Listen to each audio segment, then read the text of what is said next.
So yan guys, maghahanap tayo ng nagja-jogging na tao, na lalaki.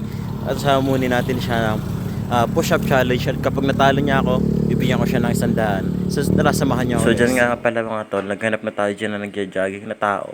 Na hamunin natin ng push-up challenge. So yan, madami tayong nakita pero mga pagod nga daw sila. So ang ginawa na lang natin guys ay pinuntahan na lang natin yung nakatambay dun sa may tabi. Shoutout sa inyo mga brother. Mga bro. So yan, panoorin okay lang bang ano? May challenge ako sa inyo. Pag nanalo kayo sa challenge ko, may 100 kayo. Sige. Push-up challenge. Kapag natalo nyo ako, may 100 kayo. Ikaw na. Ano? So ayan mga tol, dito nga pala nagtuturoan pa sila kung sino nga bang challenger natin sa ating push-up challenge. So yan, at ngayon nagdesisyon na sila kung sino nga ba talaga ang challenger natin. So yan, panoorin nyo guys. Yan. So yan mga tol, panoorin nyo yung push-up ko kung nakailan ba ako. At syempre, check nyo din yung form ko ng pag-push up.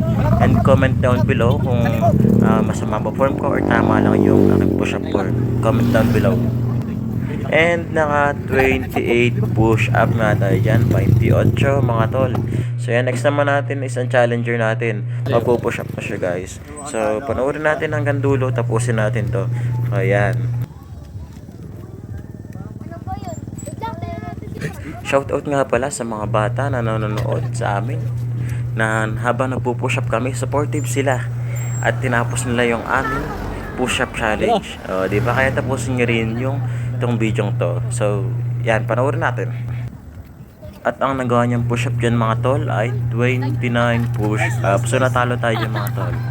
Natalo tayo dyan. Sige. So, baka may gusto kayo shoutout. Shoutout sa team sa Gupsup. Yun.